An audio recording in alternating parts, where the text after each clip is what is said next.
Good morning and welcome back. It is 5:12 on this Monday morning, September 15th. We're almost halfway done with the month already. And as we take a look outside, really the only issues I'm tracking is a little bit of fog showing up along the Cumberland Plateau. So Pikeville down through Dunlap, Sequatchie Valley into Marion County, even the northern part of Jackson and Dade counties dealing with just a little bit of that fog. So you may run in and out of it on your morning commute.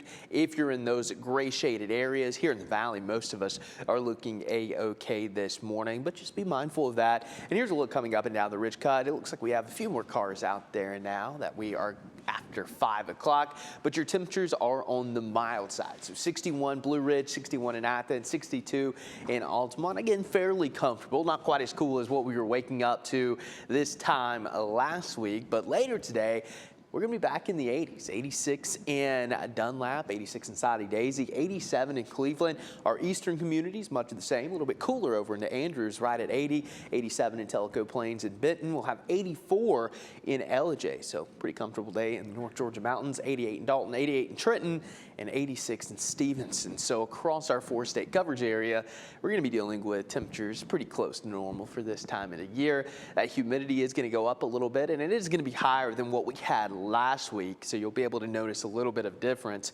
And then by the end of the week, after a brief cool down Tuesday and Wednesday, it does look like we're going to be back close to 90 degrees. But again, not uncommon for us to have those 90-degree days well into September. But this time next week, we will be ushering in the first official day of fall.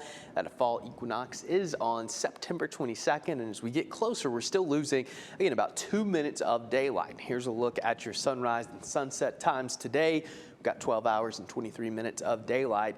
As we get into next week, we'll lose roughly another 15 minutes or so of daylight, and that's going to be the trend all the way through Halloween and, of course, the winter solstice before we start gaining that daylight back.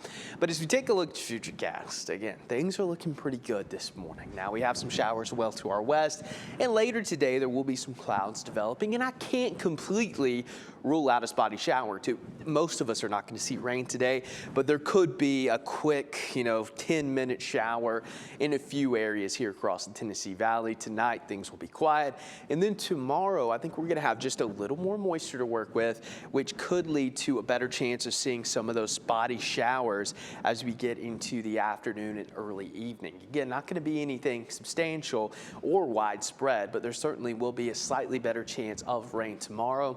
And out of the next 5 days, Tuesday is certainly going to be our best chance of seeing a few raindrops, which we could use. It's been pretty dry over the last week or so, and if we do squeeze out any rain, maybe up to a quarter to a half of an inch. So not a whole lot to write home about, but still going to be at least that chance of a few raindrops. And then after Tuesday, drying back out. A whole lot of sunshine with a warming trend, nearly 90 on Thursday. It looks like Friday going to be another warm one. Actually, I call that hot. 90 degrees on the button with plenty of sunshine. And this weekend, it does look like we may turn just a little bit cooler. All right. Fall on the way. Yeah, we're only a week out now, if you can believe that. I can. We're not going to get those fall-like temperatures this week, but I guarantee you they're coming back eventually. Perfect. All right. Thanks, Clay.